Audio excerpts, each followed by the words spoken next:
नमस्कार साथियों, मैं दिनेश कुमार आप सभी का स्वागत करता हूं यज्ञ विद्या के इस ऑनलाइन प्लेटफॉर्म पर, जहां आज हम उत्तर प्रदेश पुलिस कांस्टेबल भर्ती 2026 की जो क्लासेस चल रही हैं उसी श्रृंखला में आज हम बात करने जा रहे हैं हिंदी की जो एग्जाम पेपर में री एग्जाम हुई थी 2024 में 24 अगस्त की फर्स्ट शिफ्ट का एनालिसिस करने जा रहे हैं।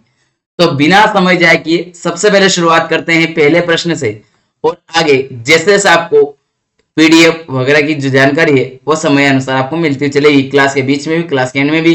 तो क्लास पूरी करते हुए चलिएगा। आप सभी के समक्ष पहला प्रश्न रहा है, पहला प्रश्न उपस्थित है, लगाइएगा जवाब। पहला प्रश्न क्या कह रहा है भाई साहब? तो पहला प्रश्न कह रहा है कि दशमुख में कौन सा समास है? दशमुख, दशमुख, इसका सामान्यतः अर्थ जो होता है, अर्थ वह क्या होगा? ऐसा जिसके 10 सिर हो। क्या? जिसके 10 मुख हो, जिसके 10 मुख हो, जिसके, या ऐसा कहें 10 है मुंह या मुख जिसके। अगर ये बात हम कहें तो ये कौन है ऐसा व्यक्ति? तो ऐसा व्यक्ति जो है इस नाम को धारण करने वाला वह एक ही है, रावण। रावण के कितने मुख थे? 10 मुख थे। तो यहां हमारा तीसरा अर्थ दे रहा है। देखिए, अब आपको यहां पर 10 दिख रहा है और 10 आप द्विगु लगाएंगे। पहला शब्द क्या होता है? संख्यावाची होता है, संख्यावाची होता है, इसलिए संख्यावाची। आप इसीलिए क्या करें? द्विगु लगाने जाएंगे। लेकिन रुकिएगा, क्योंकि यहां पर हमारे सामने इस शब्द का तीसरा अर्थ निकल रहा है। यहां पर ना तो पहला पद प्रधान है ना दूसरा, कोई यहां पर पद प्रधानता नहीं है। दोनों शब्द का समास विग्रह करने पर अलग अलग हो जा रहे हैं, और जब दोनों अलग हो जाएं और दोनों में से प्रधान कोई भी नहीं बचे तो समझ लेना वहां पर तीसरा अर्थ दे रहा है। और तीसरा अर्थ समास युक्त शब्द जो है उससे निकलेगा, और जो समास युक्त शब्द है उससे जो अर्थ निकला है वह है रावण। और रावण बहुव्रीहि समास में जाएगा, क्योंकि बहुव्रीहि समास की परिभाषा कहती है कि पहला और दूसरा जहां दोनों ही पद प्रधान ना हो और दोनों के अतिरिक्त कोई तीसरा पद यानी कोई तीसरा अर्थ निकले तो वहां पर क्या होगा? बहुव्रीहि समास होगा। हमारे सामने ऐसा ही कुछ हो रहा है, तो यहां पर बहुव्रीहि समास करेक्ट हो जाएगा। याद रखिएगा, रावण। जिस समास में कोई भी पद प्रधान ना हो और अन्य पद यानी कि तीसरा अर्थ प्रधान हो वहां पर बहुव्रीहि समास होता है। द्विगु समास में संख्यावाचक होता है पहला पद, वहीं बहुव्रीहि में तीसरे पद की प्रधानता होती है। द्विगु में नवरात्रा, चौराहा इसके उदाहरण हो सकते हैं। और जो बहुव्रीहि है उसमें रावण है जिसे हम दशमुख कहते हैं, पीताम्बर है जिन्हें श्री कृष्ण कहते हैं, यानी कि पीले वस्त्र धारण करने वाले। अगला प्रश्न आप सभी के समक्ष लगाते हुए चलिए। गुड़ गोबर कर देना मुहावरे का उचित अर्थ है। बना बनाया काम जो है बिगाड़ देना, इसे गुड़ गोबर ही कहा जाएगा।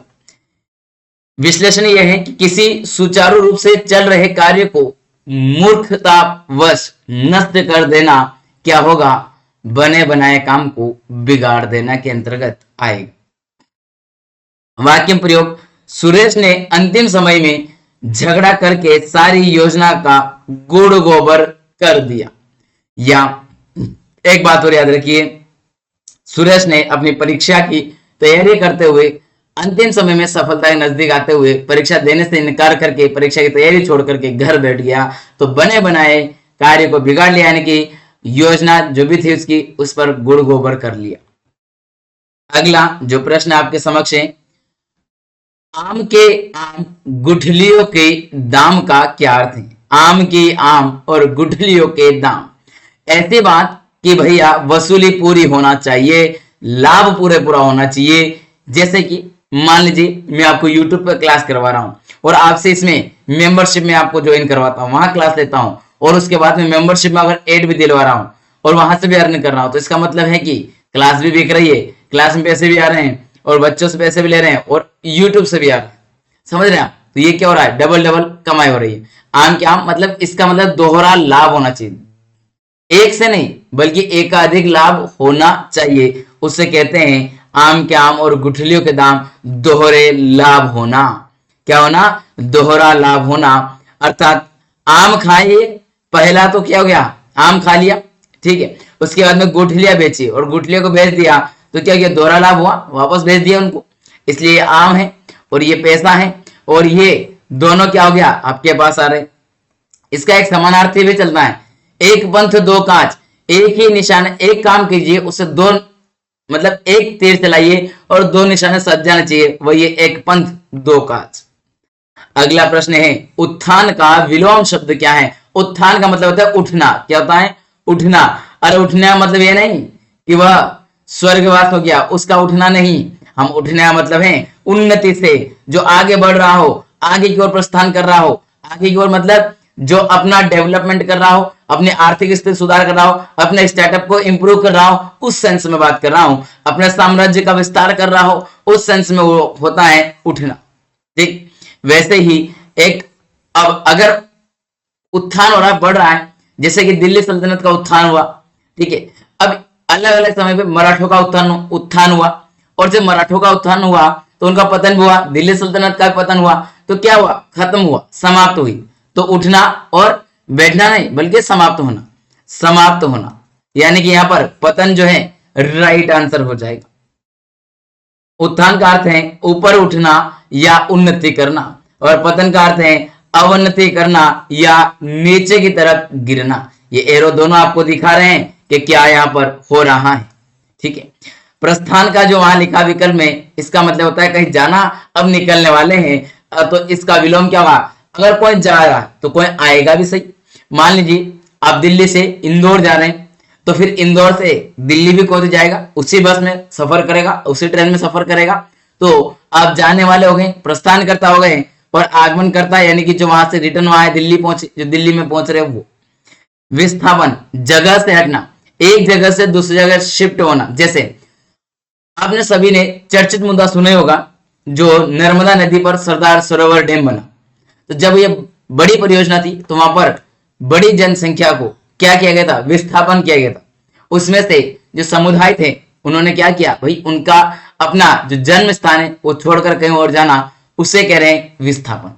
तो बड़ी मुश्किल होता है, उसका विरोध भी हुआ था। चलना फिरना दौड़ना कैसी क्रिया है? चलना फिरना कैसी क्रिया है? सहायक क्रिया, मुख्य क्रिया, सकर्मक क्रिया और अकर्मक क्रिया। चलना फिरना दौड़ना ये सभी आपकी अकर्मक क्रिया के अंतर्गत आती है, जैसे दौड़ना वगैरह। लेकिन वहीं पढ़ना, आप खुद पढ़ रहे हैं, ज्ञान हो रहा है, आपका विकास हो रहा है, तो यह सकर्मक हो जाएगी। जिन क्रियाओं का प्रभाव सीधे कर्ता पर नहीं पड़ रहा, चलना वलना, चल रहे हैं दौड़ रहे हैं, सीधा आपके ऊपर नहीं प्रभाव है, इनडायरेक्टली होता है, डायरेक्ट नहीं हो, और उन्हें कर्म की आवश्यकता नहीं होती है, वहां अकर्मक क्रियाएं होती हैं, याद रखिएगा। अगला प्रश्न की तरफ बढ़ते हैं, और अगला प्रश्न आप सभी के समक्ष है, वह निर्देश दिए गए हैं, और निर्देश क्या है, 100 प्रश्न से लगा करके 104 तक, यानी कि 5 प्रश्न जो आपके टोटल हैं वे गद्यांश पर आधारित होंगे। गद्यांश क्या कह रहा है, ईर्ष्या का काम जलाना है, मगर सबसे पहले वह उसी को जलाती है जिसके हृदय में उसका जन्म होता है। आप भी ऐसे बहुत से लोगों को जानते होंगे जो ईर्ष्या और द्वेष की साकार मूर्ति हैं, जो बराबर इस फिक्र में लगे रहते हैं कि कहां सुनने वाले मिले कि अपने दिल का गुबार निकालने का मौका मिले। मतलब हमें कोई सुनने वाला तो मिल जाए, हम हमारे दिल के अंदर क्या चल रहे हैं, कितने दुख है, कितने सुख है, सारी बातें, कितने राज हैं, उनके सामने खोल सके।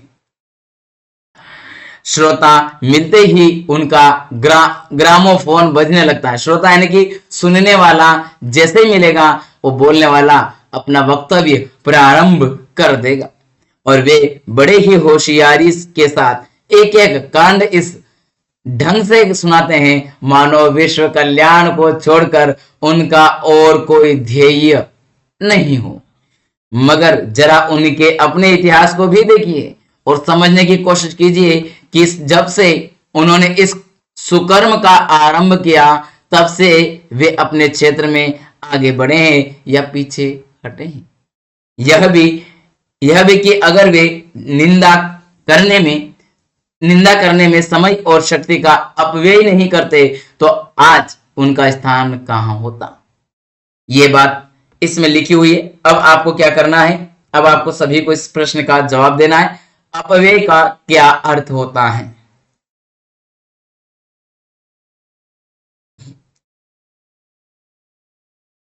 कम खर्च करना, फिजूल खर्च करना, खर्च अधिक, क्या होगा? अपव्यय। अपव्यय का जो है वह फिजूल खर्च, ऐसा जो कि आप, आपका मतलब होता है कि बुरा बुरा अर्थ में होता है, कुछ ऐसा या व्यर्थ में कोई खर्च कर रहा है। मान लीजिए आपको 100 रुपए का सामान लेना है और आप 100 रुपए के सामान के साथ में आप और भी ऐसी चीज जो आपके लिए आवश्यक है ही नहीं उसको खरीद के ला के आ रहे हैं और 100 के बजाय 200 रुपए का सामान खरीद के ला रहे हैं, तो ये अपव्यय होगा, फिजूल खर्च होगा, उसकी बात हो रही है। तो यहाँ पर व्यर्थ का खर्च यानी कि व्यर्थ खर्च के रूप में फिजूल खर्च में इसका प्रयोग किया है अपव्यय को। आवश्यकता से अधिक या बिना किसी काम के किया गया खर्च अपव्यय कहलाता है। और इसका विलोम क्या कहलाता है? तो इसका विलोम मेरे भाई मितव्यय, कम या सोच समझ कर किया गया खर्च। मान लीजिए आपको सामान लाना था और वो प्रोडक्ट 100 रुपए का रहा, तो आप गए दुकान पे, सामान लिए, सामान आपके लिए आवश्यक है, अति आवश्यक है, वही लिया और 100 रुपए का आसपास का प्रोडक्ट हो रहा है। लेकिन आप दुकान पर गए, दुकानदार से कहा भाई डिस्काउंट तो देना पड़ेगा, बिना डिस्काउंट के काम नहीं चलेगा। अरे हमारे इंडिया में बार्गेनिंग चलती है ना। मान लीजिए इंडिया में कोई अमेरिकन आ जाए या कोई विदेशी आए तो यहाँ पूरी पूरी वसूली इंडियन कर लेते हैं, विशेषकर अंग्रेजों से तो करते ही है। क्यों भाई? अंग्रेजों ने काफी हमसे लूटा है, तो हम उनकी वसूली ईमानदारी से करते हैं, क्योंकि हमारा भी तो अधिकार बनता है वसूली करने का। तो भाई कर लिया, ठीक है। जब हम लोग वसूली करते हैं तो पर्याप्त होता है, लेकिन जो भारतीय जाता है वो क्या करेगा? देखिए 100 रुपए का सामान है, दुकानदार भी कितना चालाक है, उसको सामान बेचना 90 रुपए में, वो मांगा है कितना? 120, 150 ऐसे मांगेगा। अब इंडियन गया और उसने बोला भाई मैं तो 60 रुपए दूंगा इसका, उसको पता है कि 70, 80, 90 तक देगा, उससे नीचे ये नहीं देगा, तो वो भी 60 आएगा, वो 70 जाएगा, वो 100 पे आएगा, ये 90 पे आ गया, बोलता 80, नहीं नहीं भैया 90 से कम नहीं, ऐसा नहीं पूरा, चल ठीक है 90 रुपए देके ना फ्री किया, बचा लेगा ना पैसा, वो बात। और अगर बाहर का था तो 150 मांगे, 150 देके निकल लिए, हो गया उसके बल्ले बल्ले। भाई 90 रुपए में प्रोडक्ट बेचना था, उसको 150 बेच दिया, हो गया, उसकी कमाई कितनी? 60 रुपए की एक्स्ट्रा इनकम हो गई, वो वाला है। तो ये होता है मितव्यय, जो एक्स्ट्रा उसकी तो कमाई है, लेकिन जिसने खर्च किया उसकी तो क्या हो गया? मितव्यय हो गया, अपव्यय हो गया, सॉरी अपव्यय हो गया। और मितव्यय किसमें? यानी कि जो आवश्यकता थी वो 100 रुपए का आ रहा था, लेकिन 90 रुपए में, यानी कि 10 रुपए और बचा के लेकर आ गया, तो मितव्यय यानी कि आवश्यकता के अनुसार सोच समझकर किया गया खर्च। अगला प्रश्न है, गद्यांश का उपयुक्त शीर्षक क्या होगा? निंदा, अपव्यय, ईर्ष्या, ईर्ष्या से लाभ। तो यहां पर उचित जो शीर्षक है वह है आपका ईर्ष्या। शीर्षक का चयन का आधार क्या है? पूरा गद्यांश ईर्ष्या के स्वभाव, उसके प्रभाव और ईर्ष्यालु व्यक्ति की जो सोच, मानसिकता है, दिमाग है, उसके बारे पर लिखा हुआ है, उसके केंद्र पर चल रहा है। लेखक ने मुख्य रूप से ईर्ष्या को ही विषय वस्तु बनाया, इसलिए यह सबसे उपयुक्त शीर्षक हो सकता है। अगला जो आपके समक्ष प्रश्न है वह ईर्ष्या का विलोम है। जलाना, नचाना, रुलाना, हंसाना। बताइए ईर्ष्या का, सॉरी विलोम नहीं, काम है। क्या काम है? काम है ना। तो ईर्ष्या का क्या काम है? ईर्ष्या से क्या होता है? जलाना होता है क्या? नचाना होता है क्या? रुलाना होता है या हंसाना होता है? तो ईर्ष्या का काम है जलाना, आग लगाना। भाई आप किसी से ईर्ष्या कर रहे हैं, इसका मतलब आप उससे जल रहे हैं, और जल रहे तो क्या हो रहा है? आपके शरीर के अंदर आग के गुब्बारे फूट रहे हैं, अंदर से आप जल रहे हैं। इस तरीके से ये देखिए आग यहां से निकल कर रही, ये आग का गुब्बारा बाहर मुंह से बाहर निकलेगा अभी, ये जो ऊपर निकलता हुआ रहा है। ईर्ष्या का काम होता है जलाना। ईर्ष्या सबसे पहले उसी व्यक्ति को जलाती है, कष्ट देती है जिसके हृदय में उसका जन्म हुआ है, यानी कि जिसको ईर्ष्या हो रही है उसी को जलाती है, उसी को दर्द देती है, जिसको ईर्ष्या हो रही है उसी को। ठीक है, चलिए अच्छी बात है, आप भी किससे जलते होंगे ना, तो याद रखना आपका खुद का नुकसान है, इसलिए किससे जलना नहीं भाई, अपना काम से काम रखिए। काहे का जलना? ईर्ष्यालु व्यक्ति क्यों बनने का। गद्यांश में ईर्ष्यालु व्यक्तियों की प्रशंसा की गई, उपासना की गई, खिल्ली उड़ाई गई, स्तुति की गई। तो यहाँ पर खिल्ली उड़ाई गई, मजाक बनाया गया ईर्ष्यालु व्यक्ति का। लेखक ने ईर्ष्यालु व्यक्ति पर व्यंग्य किया, मजाक बनाया, और वे अपनी चीजों का आनंद लेने की बजाय दूसरों की वस्तुओं को देखकर जलते हैं। अरे भाई अपने पास है ना, उसी में खुश खुश हो जाइए। आप दूसरे की थाली में देखेंगे और कहेंगे यार वो कितने खुश हैं, ये तो वही जानते हैं कि खुश है कि दुखी है, लेकिन दूसरी थाली भरी दिखेगी, अपनी थाली हमेशा खाली दिखेगी। या ये कहेंगे जो मिल गया तो मिट्टी और जो ना मिला तो सोना। ये कहावत जो है कहीं ना कहीं कौन है, ईर्ष्यालु व्यक्ति के ऊपर पूर्णतः लागू भी होती है, जो हास्यास्पद स्थिति को दिखाता है। खिल्ली उड़ाना मुहावरे का अर्थ है किसी का मजाक बनाना या उपहास करना कि हाँ कर लोगे तुम तो बड़े आए करने वाले। ठीक है, आइए अगला प्रश्न है 104। गद्यांश में प्रयुक्त ध्येय का क्या अर्थ है? इच्छा, मूल्य, लक्ष्य, आदर्श। क्या है ध्येय? तो ध्येय है यानी कि लक्ष्य। लक्ष्य में यानी कि ध्येय का अर्थ होता है लक्ष्य या मकसद, मकसद कोई भी या कोई प्रयोजन है उस सेंस में। इच्छा यानी कि अभिलाषा या चाह होना, मूल्य यानी कि कीमत या महत्व का होना, और आदर्श यानी कि अनुकरणीय वस्तु या मानक जिसका हमें पालन करके अपना करके चलना होता है। करण कारक किस वाक्य में है? वह कलम से लिखता है, वृक्ष से पत्ते गिरते हैं, राम को फल दो, यह राम की पुस्तक है, कर्ता ने कर्म को करण से अब से आपके साथ में दो है, वह कलम से लिखता है, यह जोड़ने के सेंस में जोड़ रहा है। वृक्ष से पत्ते गिरते हैं, अलग होने के सेंस में। अब आप दोनों के सामने आपको मैंने जो दोनों से हैं उनका तो मैंने क्लियर एक्सप्लेनेशन कर दिया है। अब आपको बताना है कि इसका आंसर क्या हो सकता है। तो यहाँ पर कलम से लिखने वाली जो बात है वो सही है, क्योंकि साधन जो है वह कलम से क्या हो रहा है, जोड़ने के लिए साधना के रूप में ले रहे हैं, जबकि वृक्ष से क्या हो रहा है, अलग होने के सेंस में है। राम को जो फल दो, तो राम को फल जो देंगे वह क्या होगा, यहाँ पर करण कारक है। और ये अपादान यहाँ पर हिंदी में लिखना था, गलती से टाइप हो गया, अपादान जो कारक है, अपादान कारक के बारे में अलग होने की बात करता है। वहीं जो करण कारक है, करण कारक जो है वह जोड़ने के लिए बात करता है। करण कारक जो है वह क्या करता है, जोड़ने की बात करता है।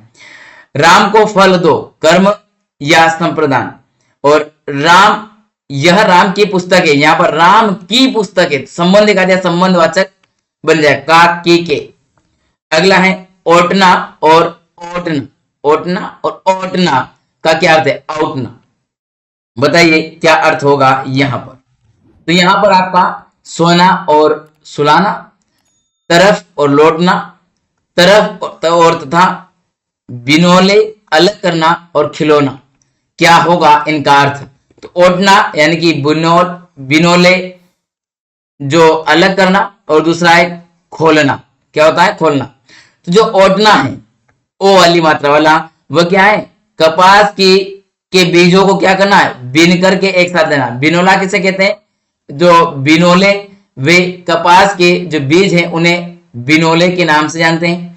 तो यहाँ पर कपास के नाम, कपास के लिए प्रयोग हो रहा, ओटना मतलब एक साथ जोड़ना उनको, इसलिए गुथना एक तरीके से। और ये ओटना यानी कि जो किसी तरल को देर तक उबालना, यानी कि दूध है, तो मिल्क जो आप लेकर आते हैं दूध, उसको गर्म करते हैं, और जब गर्म करते हैं तो बहुत समय तक भी गर्म करते हैं बहुत सारे, ताकि वो अच्छे से उबल जाए, फिर उसका अच्छे से मलाई आ जाए, फिर उसका घी निकालेंगे, व्यवस्थित बन पाएगा। तो दूध को ज्यादा देर तक उबालना, उसके लिए भी इसका प्रयोग होता है। अगला है निम्नलिखित में से अव्ययी। एक था अपव्ययी, यह है अव्ययी। पे तो हमने देख लिया फिजूल का खर्च करना। अब आपसे पूछा अव्ययी।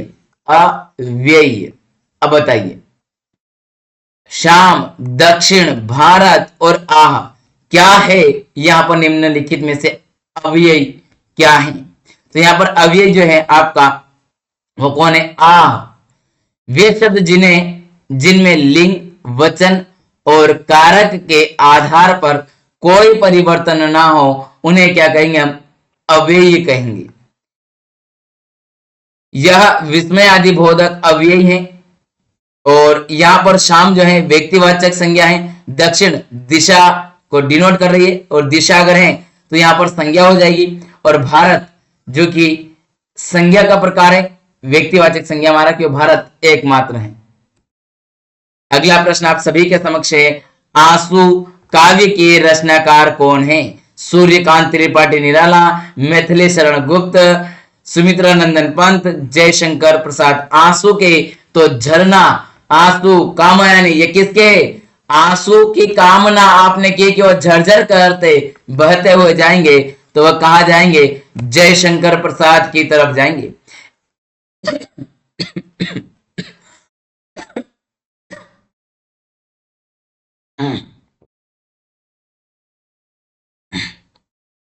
जयशंकर प्रसाद के बारे में थोड़ा जान लेते हैं। तो जयशंकर प्रसाद छायावाद के कवि माने जाते हैं। जो चार स्तंभ है छायावाद के, उनमें से एक जयशंकर प्रसाद है। इन्होंने जो कामायनी नामक एक महाकाव्य लिखा है, इसके बाद में लहर इनकी है, झरना भी इन्हीं की है, और आंसू भी इन्हीं की है, रचना है इनकी, ठीक है। और चंद्रगुप्त, स्कंदगुप्त और ध्रुव स्वामिनी इनके ऐतिहासिक नाटक है। ऐतिहासिक बोलो तो इतिहास के पात्र हैं, इतिहास के कैरेक्टर हैं, इतिहास की कथा है, लेकिन उनको नाटक के रूप में प्रदर्शित किया गया है और लिखा गया साहित्य में। और साहित्य में अगर लिखा जाए तो कल्पना भी की जाएगी। आंसू उनकी एक प्रसिद्ध विहरात्मक काव्य कृति है जो तीव्र व्यक्तिगत सुख और प्रेम को व्यक्त करने के लिए लिखी गई है, इसको दिखाती है। पीताम्बर में कौन सा समास है? पीताम्बर में कौन सा समास है बताइए। पीताम्बर, पीताम्बर में कौन सा समास है ये आपको बताना है, ठीक है। अव्ययभाव और बहुव्रीहि समास। 2 मिनट रुकिएगा, इसमें कुछ गड़बड़ हो रहा है। तो अव्ययभाव समास, बहुव्रीहि समास, द्विगु समास या कर्मधारय समास, कौन सा होगा? तो ये जो आपका समास है यहाँ पर वह बहुव्रीहि। अभी थोड़ी देर पहले कहा मैंने कि भैया जब आपको तीसरा अर्थ मिल रहा हो, क्या मिल रहा हो? तीसरा अर्थ मिल रहा हो। तीसरा अर्थ कैसे? जो पीताम्बर है, पीताम्बर, उसमें पिता जो पित है वह पीला को डिनोट कर रहा है, पीला वस्त्र, पीला वस्त्र। अंबर जो है, अंबर वो कौन है? अंबर वस्त्र हो गया। तो पीला वस्त्र धारण करने वाला कौन है? अर्थात पीला, पीला वस्त्र धारण करने वाला, पीला वस्त्र पहनने वाला, पहनने वाला कौन है व्यक्ति? तो यह व्यक्ति एक ही है, वह है श्री कृष्ण, ठीक है। तो पीले वस्त्र को धारण करने वाले श्री कृष्ण है, उनके बारे में इसमें कहा जा रहा है, इसलिए यहां पर बहुव्रीहि समास होगा। तर्क देखिए इसका, जब समस्त पद किसी तीसरे विशिष्ट अर्थ या इकाई की ओर संकेत करता है तो वहां पर, यानी जहां कोई भी पद प्रधान नहीं होता, वहां पर बहुव्रीहि समास कहलाता है। यदि इसे केवल पीला वस्त्र विशेषण और संज्ञा के रूप में देखा जाए तो यह केवल क्या होगा? कर्मधारय समास का उदाहरण बन जाएगा। हालांकि परीक्षाओं में यदि यह देवताओं के सेंस में, क्योंकि यह पूछा उसी सेंस में जाता है, ऐसे में विष्णु को भी डिनोट कर रहा है, और विष्णु का एक रूप कौन है? कृष्ण है। इस सेंस में यहाँ पर बहुव्रीहि समास होगा। तो आपको याद रखना है कर्मधारय भी और बहुव्रीहि भी। कौन से में? जो पीताम्बर है। एक बात याद रखना, अगर बहुव्रीहि ऑप्शन में तो उसी को लगाएगा, वो पूछने के लिए लिखा हुआ है, वही आंसर लिखा हुआ उसमें। और ऐसे ही 10 मुख में भी अगर बहुव्रीहि ऑप्शन में तो आप वही टिक लगाइएगा, द्विगु मत लगाइएगा। क्योंकि अगर ऑप्शन में नहीं है बहुव्रीहि तो फिर द्विगु लगाइएगा, और अगर यहाँ बहुव्रीहि नहीं है, कर्मधारय है, तो फिर कर्मधारय लगाइए। लेकिन अगर दोनों ही है तो फिर प्राथमिकता बहुव्रीहि को दीजिएगा, ज्यादा सटीक होगा। अगला प्रश्न है 110, निम्नलिखित में से प्रश्न चिन्ह लगा हुआ है, चिन्ह कौन सा है? यहां से जो लिखा है उसमें प्रश्नवाचक कौन सा है? ये जो चिन्ह लिखा है, प्रश्न बना हुआ है, ये किसका चिन्ह है? पूर्ण विराम का है क्या? अरे भाई पूर्ण विराम तो ऐसे लगेगा, प्रश्नवाचक, अल्प विराम और निर्देश, ये दे दिया निर्देश। यानी कि आपके समक्ष कौन सा विकल्प नंबर 2 करेक्ट हो जाएगा। और ये तो मैंने आपको सिंबल कई बार बता दिया है, अब तो इसको आप बताने की आवश्यकता नहीं होना चाहिए। उत्पत्ति के आधार पर शब्दों के 4 भेद किए गए हैं, निम्नलिखित में से कौन सा भेद गलत है? 4 भेद हैं, तो देखिए तत्सम, तत्सम, तद्भव, तद्भव, इसके बाद में तीसरा है जो देशज, देशज, चौथा है विदेशज, विदेशज। तो अब आप बताइए यहां पर कौन सा नहीं है? तद्भव है, देश, विदेशी, विदेशी, विदेशज बोलो या विदेशी बोलो, बात एक ही है। तो ये भी है, तत्सम भी है, यौगिक नहीं है। तो यहां पर राइट आंसर क्या बनेगा? विकल्प नंबर 4 करेक्ट होगा। यौगिक जो है, यहां पर आपको यौगिक भी मिलेगा, लेकिन यौगिक किसके आधार पर मिलेगा? रचना के आधार पर। हमसे किसके आधार पर पूछा? उत्पत्ति के आधार पर पूछा। तो रचना के आधार पर कौन है? रूढ़ शब्द है, यौगिक है और योग रूढ़ है। याद रखना, रचना के आधार पर रूढ़ शब्द, यौगिक शब्द और योग रूढ़ शब्द, वही, क्योंकि 3 है रचना के आधार पर और 4 किसके आधार पर है? उत्पत्ति के आधार पर। तत्सम, तद्भव, देशज, विदेशज या विदेशी। यौगिक शब्द रचना के आधार पर होता है, ना कि उत्पत्ति के आधार पर। सभी का एक्सप्लेनेशन दिया हुआ है, बस देखते हुए चलिएगा। तुमड़ी के भेद के शब्द, तुमड़ी के शब्द के लिए साहित्य अकादमी पुरस्कार किस रचनाकार को दिया गया है? तुमड़ी के शब्द एक ऐसी रचना है और इस रचना को, इस टाइटल से लिखी हुई रचना को साहित्य अकादमी पुरस्कार दिया। तो इसके रचनाकार कौन है? दया प्रकाश सिन्हा, अमरकांत, बद्री नारायण, गोविंद मिश्रा। तो यहां जो आपको मिलेगा व्यक्ति, वह कौन मिलेगा भाई? बद्री नारायण मिलेगा, जिन्होंने यह पुरस्कार वर्ष 2022 में हिंदी साहित्य अकादमी के द्वारा प्राप्त किया है। विधा कौन सी है? तो ये जो लिखी हुई रचना है तुमड़ी, यह तुमड़ी के शब्द एक कविता का संग्रह है। इसके रचनाकार बद्री नारायण, दया प्रकाश सिन्हा, इन्हें 2021 में सम्राट अशोक के लिए, जो सम्राट अशोक नामक इनका नाटक है, उसके लिए पुरस्कार दिया गया था 2021 में। ठीक है, अगला प्रश्न आपके समक्ष है, निम्नलिखित में से, निम्नलिखित शब्दों में से एक का अर्थ स्त्री है। देखिए, अंगना, अंगार, अंगजा या आंगन। बताइए इनमें से कौन सा शब्द है जो स्त्री का अर्थ दे रहा हो, महिला, स्त्री के सेंस में प्रयोग है? तो वह है अंगना, विकल्प नंबर 1। स्त्री अंगना को या महिला को अंगना भी कहा जाता है। इसके बाद में आंगन जो है हमारे घर के बाहर खुला हुआ द्वार, ये मानिए ये घर है, ये घर की जो बाउंड्री है, इसमें ये आपका घर का अंदर का माहौल है। इसके बाद मान लिया किचन है, यहाँ हॉल हो गया और यहाँ वॉशरूम हो गया आपका, इधर ये इधर किचन हो गया, इधर वॉशरूम हो गया। अब ये जो बाहर खुली जगह पर ये खुला है, इसमें पेड़ वगैरह छोटे मोटे जो भी आप करते थे, ये आंगन वाला क्षेत्र है। अंगार, अंगार जो है आग लगना, आग या जलता हुआ कोयला। अंगजा, अंगजा किससे कहेंगे? जो बेटी है। अंग कौन हो रही? देखे अंगना, अंगना कौन होगी? स्त्री होगी। तो अंग कौन होगी? माँ, है ना। तो अंगजा यानी कि बेटी या पुत्री के सेंस में अंगजा कहा जाता है, अंगजा। बताइए अगला प्रश्न, निम्नलिखित में से वाक्य के शुद्ध का रूप का चयन कीजिए। इसमें शुद्ध कौन सा है? पिछले सोमवार को स्कूल बंद रहेगा। पिछले सोमवार को स्कूल बंद था। पिछले सोमवार को स्कूल बंद है। पिछले सोमवार को स्कूल बंद होना है। अब बताइए पिछला पिछला है और पिछला किसको डिनोट कर रहा है? भूत को दिखा रहा है, जो निकल चुका है, यानी कि भूतकाल को दिखा रहा है। भूतकाल को दिखा रहा है, किसको? भूतकाल को। ऐसे में यहां पर रहेगा, भविष्य की बात हो रही, ये वर्तमान को, तो विकल्प नंबर 2 क्या होगा? करेक्ट आंसर हो जाएगा। ध्यान से देखिए, जो पिछले सोमवार की बात है तो भूतकाल को दिखाएगा, अगले सोमवार की बात हो तो भविष्य को दिखाएगा, जिसमें रहेगा शब्द महत्वपूर्ण रहेगा।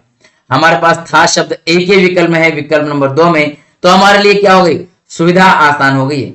वाक्य में पिछले शब्द का प्रयोग हुआ है जो कि भूतकाल का सूचक है, इसलिए यहाँ पर क्रिया था का प्रयोग होनी चाहिए, और ये भूतकाल जो शब्द है यही हमें राइट आंसर की तरफ लेकर के जा रहा है। निम्नलिखित वाक्यों में से कौन सा वाक्य शुद्ध है? आपसे ट्रू और फॉल्स भी काफी पूछे जा रहे हैं। भांडा फटने पर उसकी गर्दन लज्जा से नीचे हो गई। भाषा के मानकीकरण के लिए व्याकरण जरूरी है। राम का दर्शन पाकर अहिल्या, अहिल्या होता है, अहिल्या नहीं, अहिल्या धन्य हुई।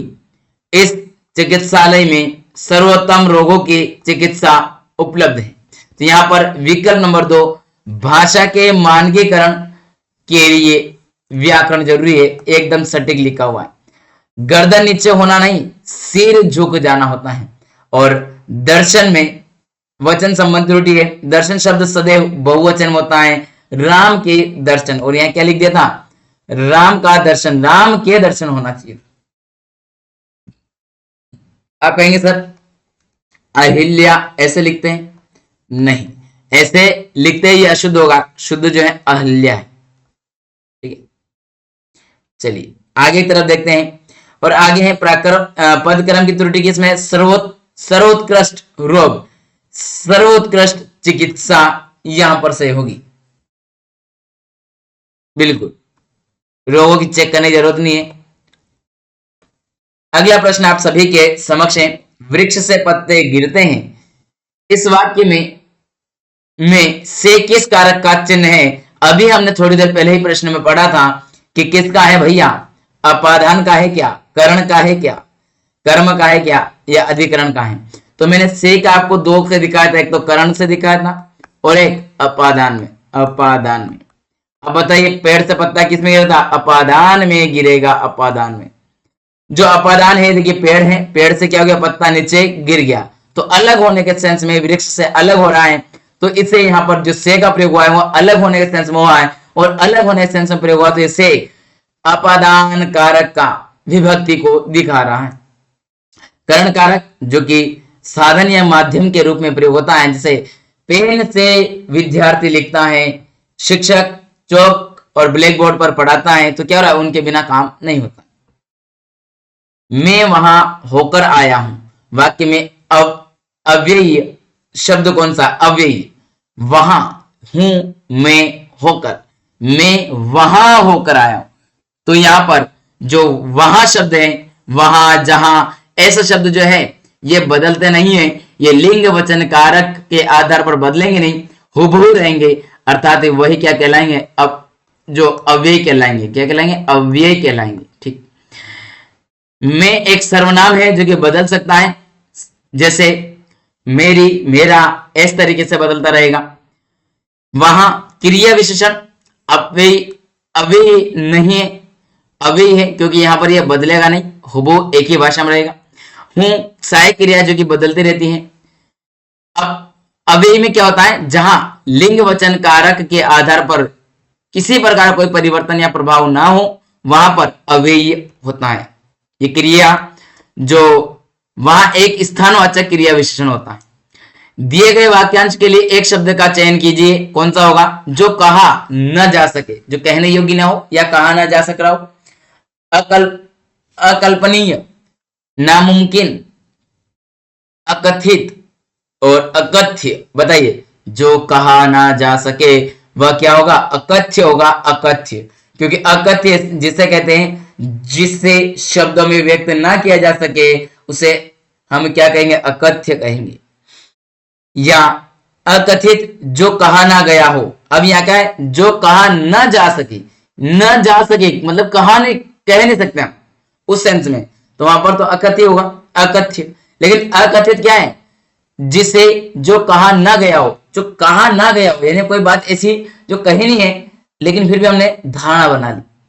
नामुमकिन, जो संभव ना हो, तो यहां पर जो याद ना कथ्य जो है कहने योग्य, जिसमें अगर उपसर्ग जोड़ते हैं, जो कहा ना जा सके उसके लिए। ठीक, अगला प्रश्न आपके सभी के समक्ष है, क्रिया विशेषण के प्रकार और उनके उदाहरण का निम्नलिखित में से कौन सा युग्म सही नहीं है।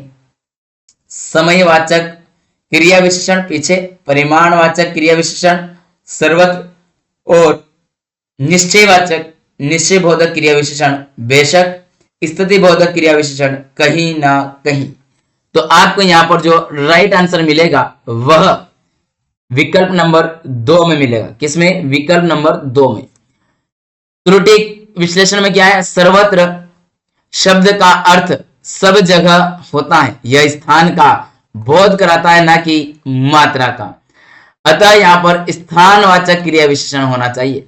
अन्य विकल्प का विश्लेषण पीछे यह समय या क्रम का बोध करा सकता है।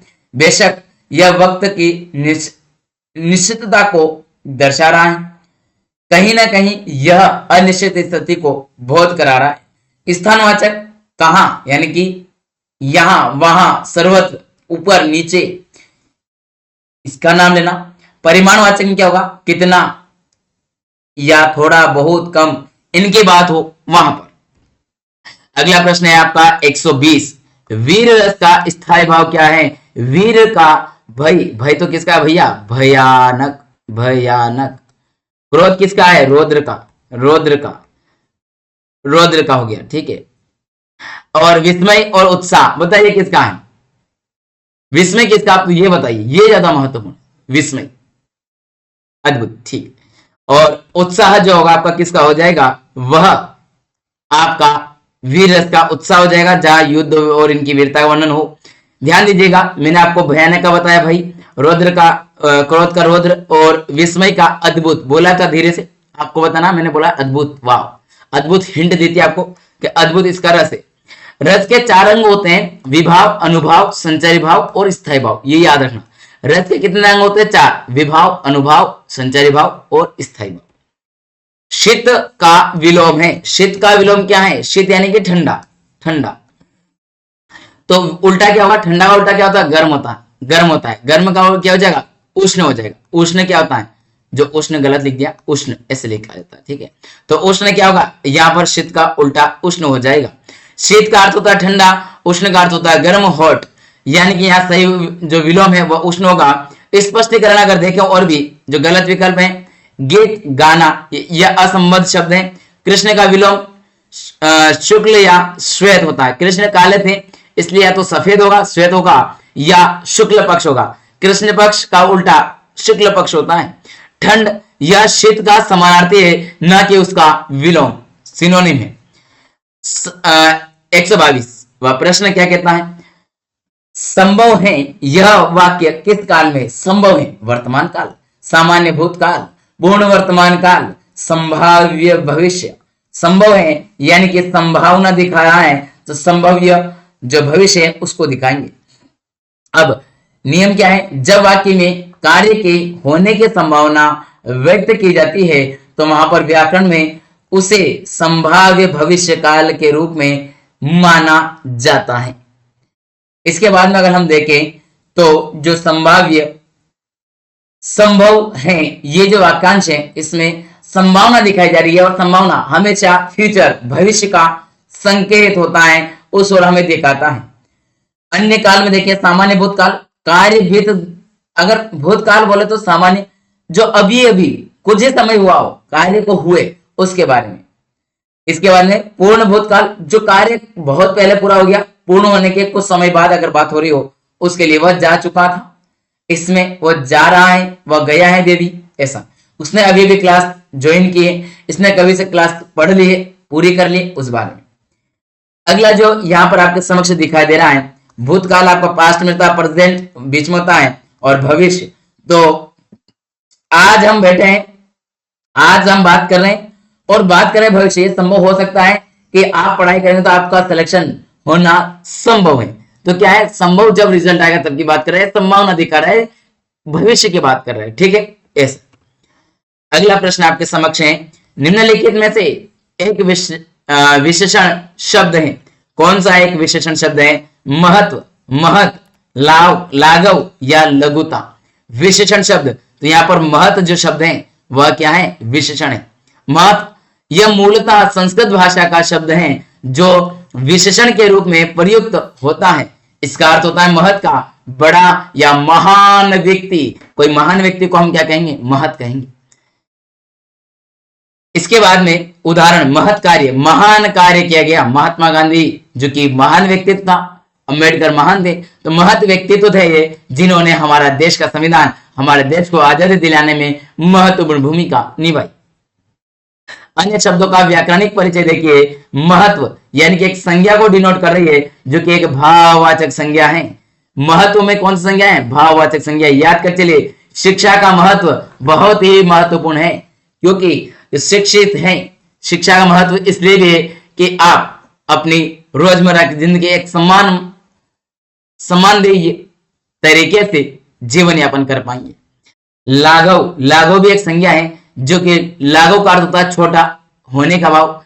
लघु यानी कि छोटा, जो छोटापन या हल्कापन दिखाई दे उसके बारे में। लघुता यह भी संज्ञा है और यह भाववाचक संज्ञा का उदाहरण है। जरा यहां ध्यान से देखिए आप, यहां पर जो लिखा है विशेषण, विशेषण क्या है? महत्व है। बाकी तीनों क्या है? संज्ञा है। महत्व, लाघव और लघुता, तीनों का तीनों क्या थे? संज्ञा दिए हुए थे। अब हमसे प्रश्न में विशेषण पूछा था, तो महत्व यहां पर विशेषण। ठीक है, अगला प्रश्न, दैन दीनी का पर्याय निम्नलिखित में से कौन है? दैन दीनी का मतलब है कि प्रतिदिन के कार्य का वर्णन करना। प्रतिदिन के कार्य का वर्णन करना और उसका संकलन तैयार करके प्रिंट करना, जिसे हम डायरी कहते हैं। सामान्य क्या कहते हैं? डायरी कहते हैं। उसके बारे में दैनिकी कहते हैं। दैनिकी का मतलब होगा, और दैनिकी का मतलब भी प्रतिदिन होता है, दैनिकी का भी है। तो इसका पर्यायवाची कौन सा हो जाएगा? विकल्प नंबर 4, दस्तूर नहीं होगा, सरी नहीं होगा, नीति नहीं होगा। अगर आप यहाँ दिखाई पा रहे हो तो आपके समक्ष यहाँ पर एक डायरी भी दिखाई दे रही होगी आपको, अब पूरी दिखाई दे रही होगी। इस डायरी में दैन दीनी के रूप में जाना जाता है। डायरी और पेन रखा हुआ आपके समक्ष रखा हुआ है। दैन दीनी का अर्थ होता है वह पुस्तिका जिसमें प्रतिदिन की घटनाएं लिखी जाए, जिसे हम डायरी कहते हैं। हिंदी में इसे दैनिकी या रोज नामचा भी कहा जाता है। शब्दार्थ विश्लेषण, दस्तूर यानी कि रिवाज है, कोई प्रथा चली आ रही है, उसे दस्तूर कहते हैं। नियति जो कि भाग्य या प्रारब्ध। सरी का अर्थ है समानता, या नदी के संदर्भ में भी सरी शब्द का प्रयोग किया जाता है। सुहाग के नुपुर के रचयिता कौन है? सुहाग के नुपुर ये एक रचना है, इसके रचनाकार कौन है? मोहन राकेश, प्रेमचंद, निराला, अमृतलाल नागर। तो यहां पर आपको मिलेगा अमृतलाल नागर। अमृतलाल नागर की और जो रचना है उनमें देखिए आप, सुहाग के नुपुर, मानस का हंस और खंजन नयन। सुहाग के नुपुर जो कि 1960 में हिंदी के प्रसिद्ध उपन्यासकार अमृतलाल नागर की रचना है। यह उपन्यास तमिल महाकाव्य शिल्पा अधिकारम, माधवी और कोवलन की कथा के पर आधारित लिखी गई है। उत्तर भारत में, जो दक्षिण भारत में चल रही थी उसको उत्तर भारत में लाया गया।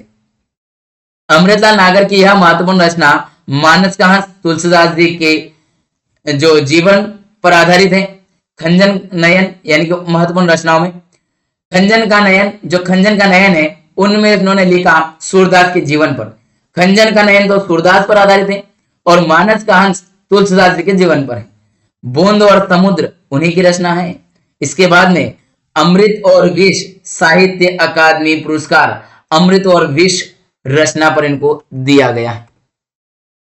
इसके बाद में जो आपका 126वां प्रश्न है, श्रुति सम शब्द युग्म की भिन्न अर्थ वाली जोड़ी को पहचानिए।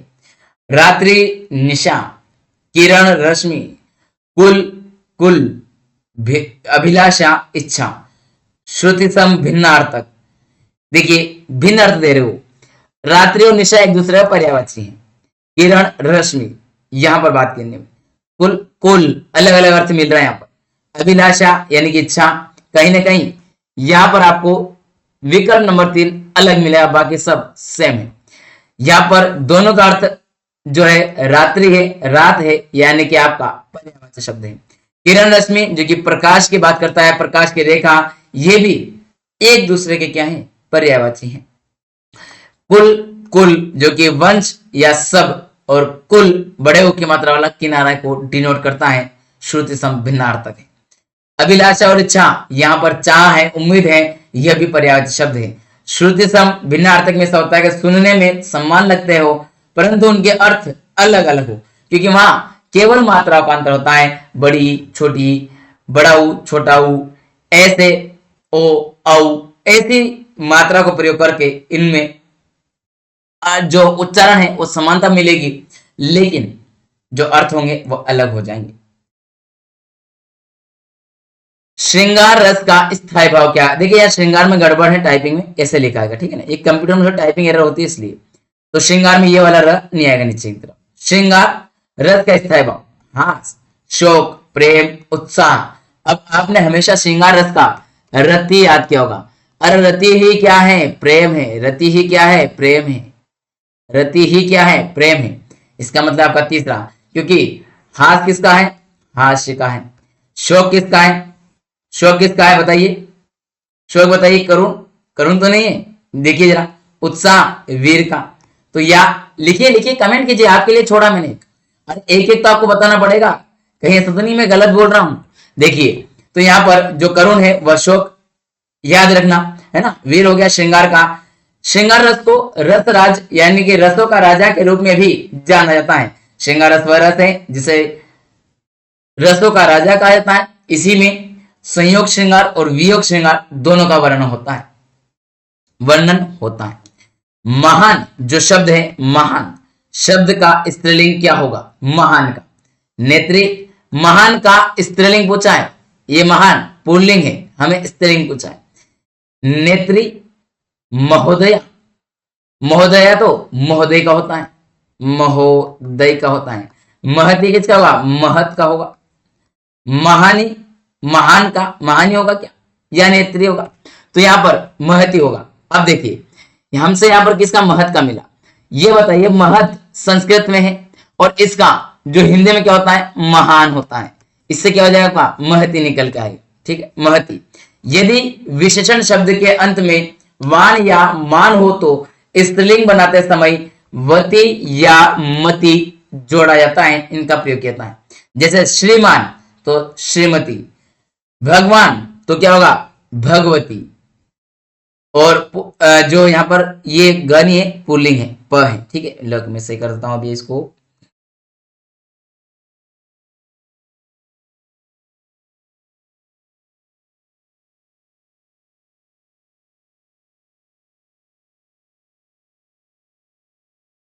ठीक है, तो यहाँ पर क्या है? ये पुल्लिंग है। और याद इतना सा रखिएगा कि ये जो पुल्लिंग शब्द है इसी के बारे में हम पढ़ने वाले थे। 2 मिनट रुकिए, कलर चेंज करना पड़ा क्योंकि जैसा कलर हो जाएगा।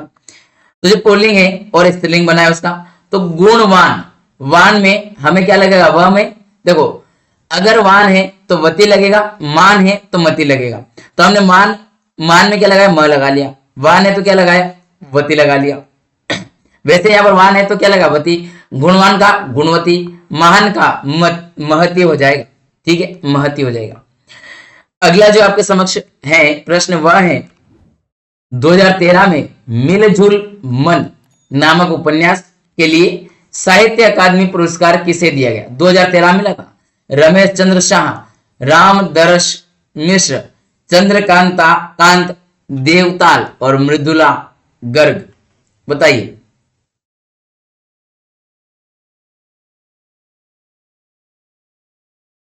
तो यहां पर विकल्प नंबर जो 4 है वह करेक्ट हो जाएगा। मृदुला जो गर्ग हैं, इन्हें 2013 में इनकी पुस्तक जो कि उपन्यास विधा की मिलजुल मन करके रचना थी उसके लिए दिया गया। साहित्य अकादमी पुरस्कार मिला था इनको 2013 में। यह हिंदी की सबसे लोकप्रिय लेखिकाओं में से एक मानी जाती है। अगला प्रश्न आपके समक्ष है, निम्नलिखित में से कौन सा वर्ण महाप्राण का उदाहरण है? महाप्राण में कौन सा आएगा? दूसरा और चौथा। द कितने नंबर पर आएगा? त, थ, ध कहां चला गया? तीसरे पर नहीं आएगा। प, फ,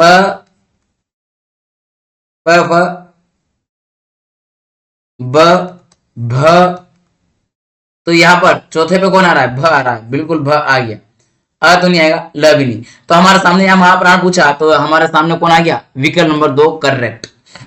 देखिए यहां पर भी देखना ही है, महाप्राण शब्दों में प वर्ग अगर पूरा देखेंगे, पी वर्ग प वर्ग पूरा देखेंगे तो आपको यहां मिलेगा प, फ और ब, ये दोनों क्या है? इसमें महाप्राण शब्द हैं। और बाकी 1, 3 और 5 जो है क्या है? अल्प विराम, सॉरी अल्प प्राण है।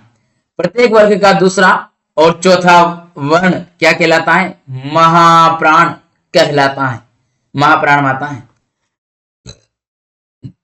इसके बाद में अगला प्रश्न 131वां, निम्नलिखित में से कौन सा शब्द तत्सम है? आग, आंख, अग्र, आज, कौन सा शब्द तत्सम है बताइए। तत्सम पूछा आपसे, तत्सम, तो तत्सम क्या होगा? संस्कृत भाषा के शब्द। तत्सम क्या होगा? संस्कृत भाषा का शब्द, संस्कृत भाषा के शब्द। हिंदी में जो के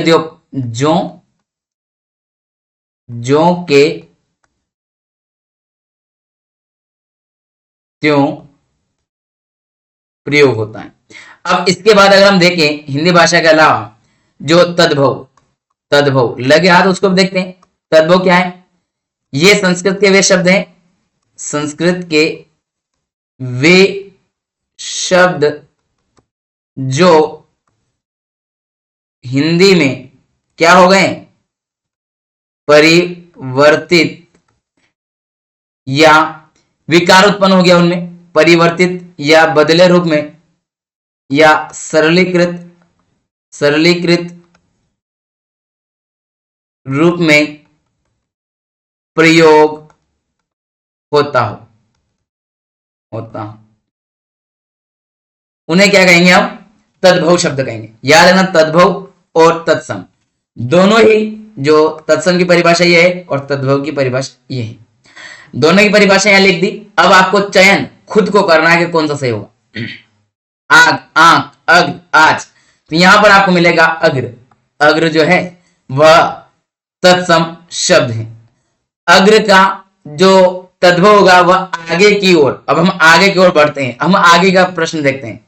अगला आगे, अग्नि का आग है, अक्षय का आंख तो पहले से ही लिखा था वहां पर, अद्य का आज लिखा हुआ था, यानी कि अद्य का आज, आज के संस्कृत को अद्य कहते थे संस्कृत में। निष्कर्ष स्वरूप हम कह सकते हैं कि संस्कृत का मूल शब्द है अग्र, जिसका जो कि एक तत्सम शब्द है। ठीक है, आज की क्लास हमारी ये रही। अब बारी आ गई कि आपको पीडीएफ कहां मिलेगा, किस किस तरीके से आपकी एग्जाम की तैयारी चलेगी, कौन कौन से एग्जाम कवर होगी, उनकी बारी आई है। तो बारी ये है, एसएससी की तैयारी करने वाले बच्चे या UP state, MP state, RJ Rajasthan state और अदर बिहार यहाँ के तैयारी करने वाले और भी अदर स्टेट के हो तो वह भी हमारे साथ जुड़ करके तैयारी कर सकते हैं। साथ में रेलवे की तैयारी करने वाले भी यज्ञ विद्या से जुड़ करके अपनी तैयारी कर सकते हैं। यूपीएससी, पीएससी और स्टेट पीएससी वाले जो बच्चे हैं वो भी हमारे साथ जुड़ करके तैयारी कर सकते हैं और अपनी जो तैयारी है उसको 4 चांद लगा करके सिलेक्शन की तरफ आगे बढ़ सकते हैं। पीडीएफ जो है आपको टेलीग्राम चैनल और व्हाट्सएप चैनल से प्राप्त हो सकते हैं, जिसके लिए आपको फॉलो करना होगा, जिसके क्यूआर कोड दिए गए हैं। ये हमारी जो मॉक टेस्ट और लाइव कोर्सेस क्लास अपडेट के लिए अगर जाना है तो आपको हमारी एप्लीकेशन और वेबसाइट दोनों अवेलेबल है, दोनों को डाउनलोड करना होगा। ये इंस्टाग्राम और ट्विटर दोनों सोशल मीडिया प्लेटफॉर्म है जहां हम करंट अफेयर संबंधी अपडेट देते हैं। ये हमारा व्हाट्सएप नंबर और क्यूआर कोड दिए हुए हैं, आप इनके माध्यम से हमारे साथ जुड़ करके यदि आपको किसी प्रकार कोई समस्या आ रही हो तो आप संपर्क कर सकते हैं। चलिए आज के लिए इतना ही। एक बात याद रखना, एक नियत वाक्य लिखा है, नियमित अभ्यास ही सफलता की एकमात्र कुंजी है। याद रखना, नियमित अभ्यास ही। बहुत बहुत धन्यवाद आप सभी का जो कि क्लास पूरी देखी अंत तक की। चलिए मिलेंगे अगली क्लास में, तब तक के लिए आपसे विदाई लेते हैं। लेकिन उससे पहले आपको एक जानकारी देना कि आप चैनल को सब्सक्राइब कर लीजिए, बेल आइकन को ऑन कर लीजिए और अपने साथियों के साथ लिंक शेयर अवश्य कर दीजिए। चलिए मिलते हैं अगली क्लास में, तब तक के लिए लेते हैं आपसे विदाई। जय हिंद, जय भारत।